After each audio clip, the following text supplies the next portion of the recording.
Today marks the first anniversary since the day I found myself in a strange desert. A strange desert where the sandstorms are acidic and the bipedal draconian children of Grendel live in caves. I remember that day fondly, for the most part.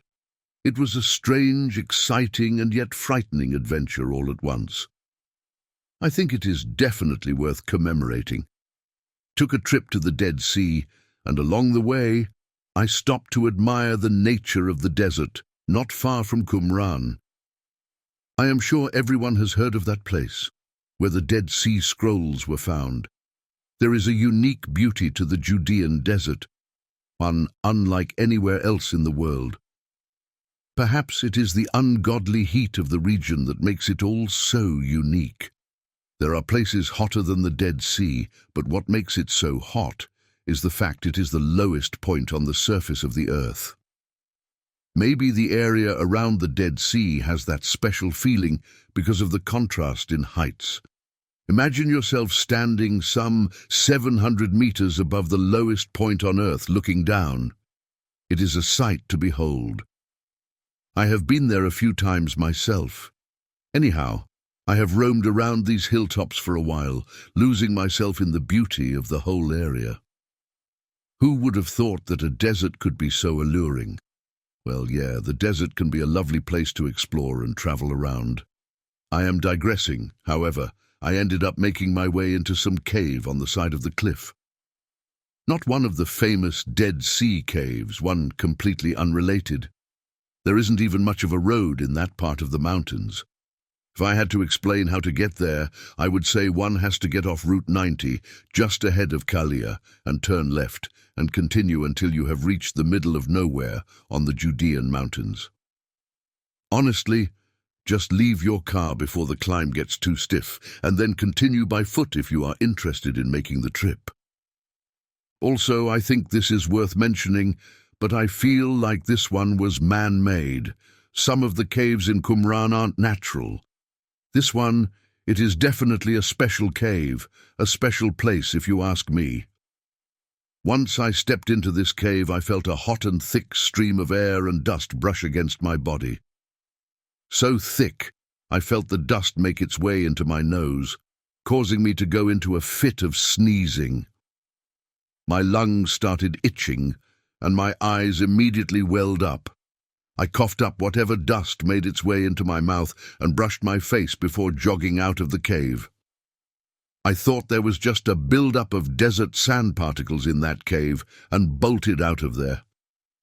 To my surprise, I found myself standing on a completely different clifftop.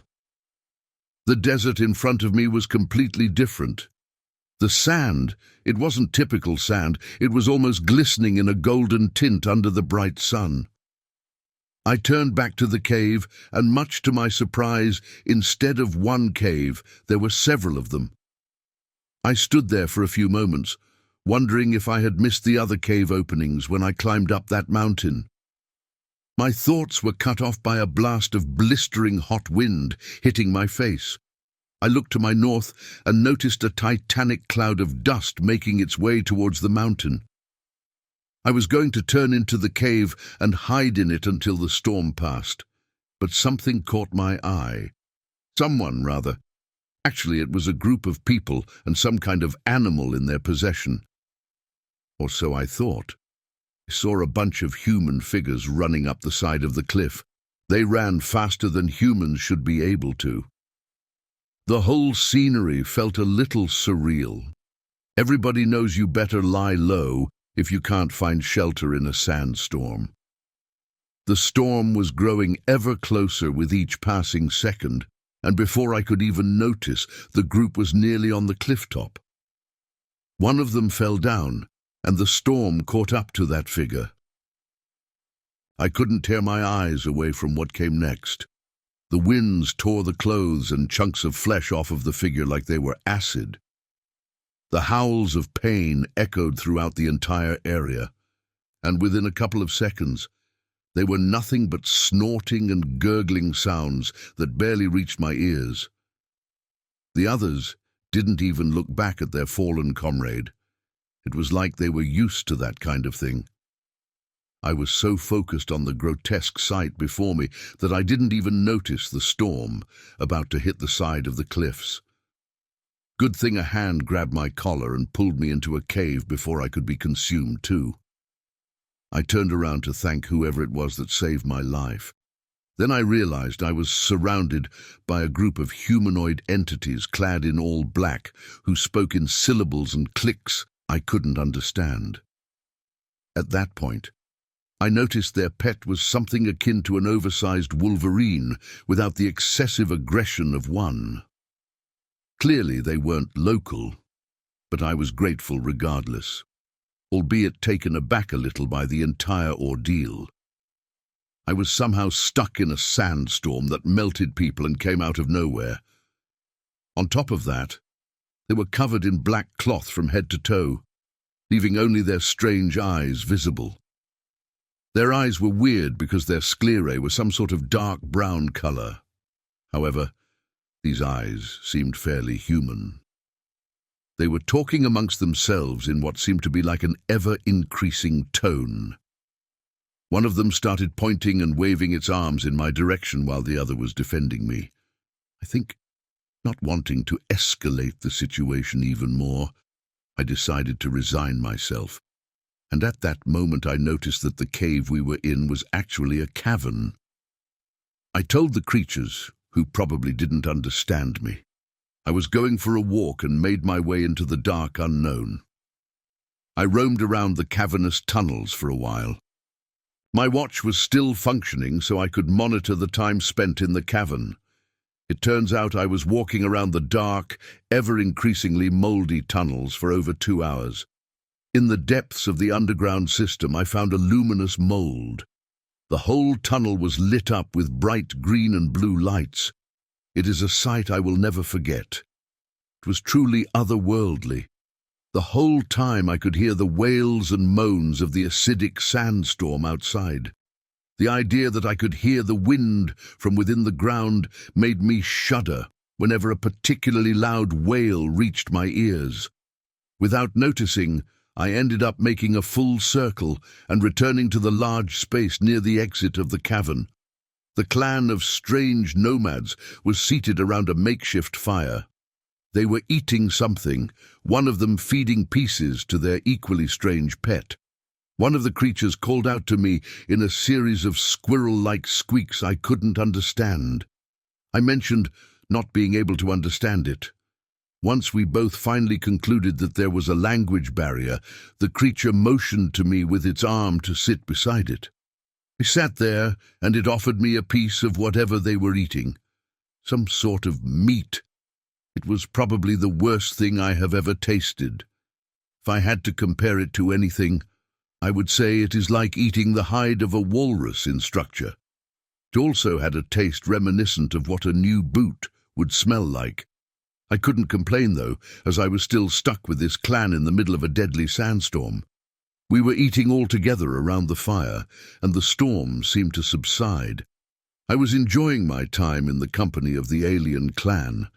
I almost managed to forget they were practically a bunch of strangers.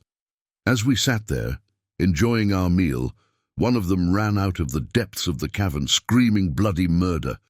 The panicking creature fell right between one of the clan's members and me, face first into the fire, motionless. A metallic-looking rod sticking out of the back of its throat. I recoiled back in shock and swallowed the piece of meat in my mouth hard. I stared at the fresh corpse at my feet for a few moments.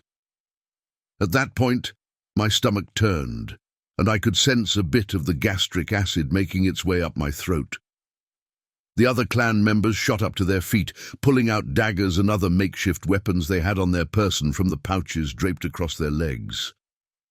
A shadow crept closer and closer from the depths of the cavern. Slowly, it grew in size. With each passing moment, it grew a few inches before its presence devoured the entire space, casting a frigid carpet of darkness over all of us, nearly snuffing out the warmth and the light created by the fire in our center. The animal tensed up and started growling angrily at the source of the shadow.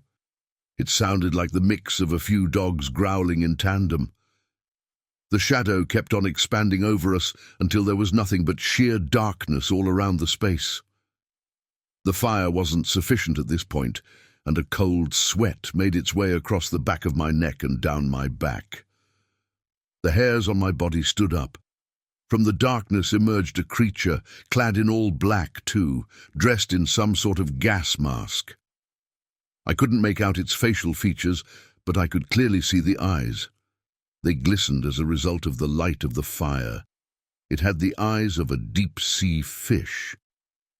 Those weren't human-like eyes. These were eyes suited for the darkness.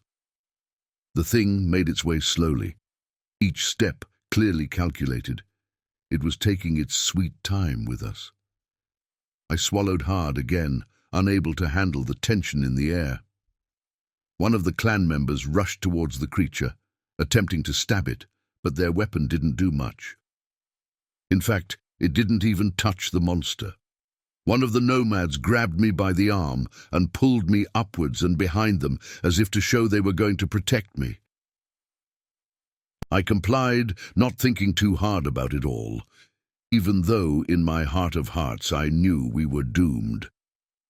If a knife couldn't harm this thing, none of us really had a chance. The monster grabbed the hand of the one that assaulted it and then punched them so hard across the face that their jaw flew out of place. The monster then cranked the hand it had seized, forcing a disgusting sound out of the mouth of its victim, one that made my insides twist in knots. It forced the poor nomad to their knees, and then the beast just tore their head off.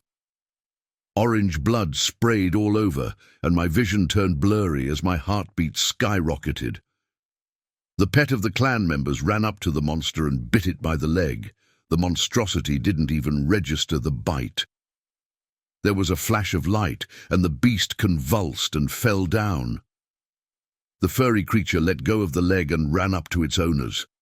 The beast lay there motionless for a few long moments before anyone dared approach its carcass. My head was spinning, and my senses were all over the place. I was sure I was hallucinating the whole thing and was about to collapse from a heat stroke.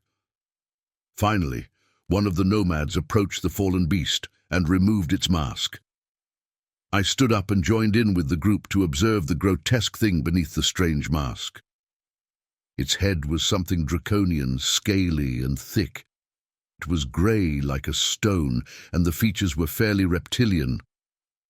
Whatever this thing was, it wasn't human or even remotely close. Its luminescent green eyes shot open, and the beast pulled itself back up, startling me. Before I could register anything, I felt someone tug at my arm. One of the nomads pulled me out of the cave and dragged me with them towards another cave. I didn't even notice how the sandstorm ended. The whole commotion in the cave completely blocked me off from the outside world. All the while they were dragging me, I could only focus on the god-awful screaming and shrieking coming out of the cave. These unearthly sounds took over everything. Time moved so slowly. I was entirely sure I was suffering through heat stroke or worse. It had already gotten dark outside by the time the nomad shoved me into the other cave. I looked back only to find the nomad being lifted off the ground, their eyes tearing up, and a trail of orange blood leaving their mouth. The beast was right behind me. The next thing I knew, I was sneezing and coughing again as bits of dust pricked in my chest, causing an irritating itching in my ribcage. I rubbed my face only to realize I'm once again being showered by the heat of the sun. My son. I was back at the cliff on the mountains overlooking the Dead Sea. I let out a deep sigh of relief. That wasn't the end of my troubles, however. I stood there, soaking in the rays of the sun and feeling good about escaping my worst nightmare. That's when a cold and ever-expanding shadow crept up from behind me. Not thinking too hard, I ran down the hillside and back to where I had left my car. Then I made my way back to Route 90 while my heart was pounding as fast as my car was going. I remember staring at the watch and noticing that only half an hour had passed since I made my stop. This didn't make any sense at all. Good thing I saw someone driving by me, so I signaled him to stop. I asked the man what the time was, and he asked me how I could not know the time before affirming what my watch was showing. My heart sank as the man sped by. I didn't even have time to digest the whole thing then, as I noticed a massive, inhuman creature make its way slowly toward my car. No idea how it even got this fast to me with its slow strolling. I just cursed and switched gears. A car had flown by me in the opposite direction before I pressed the gas pedal. I saw it slam into the thing in my wing mirror. The draconian creature fell down, but its weight crumpled the front of the incoming vehicle, forcing it into a violent halt. I sat and stared at my wing mirror, watching attentively as the beast rose back up to its feet. It stood up and proceeded to pull the bloodied driver out of the car that just hit it. Not wanting to see the ending of that encounter, I sped the hell out of there. Honestly, if I had stayed there another moment, I might have suffered a heart attack from the sheer stress. I didn't see the bipedal dragon since, but I know it is out there, somewhere. Better be careful out there because dragons do exist, and they seem to enjoy killing for sport.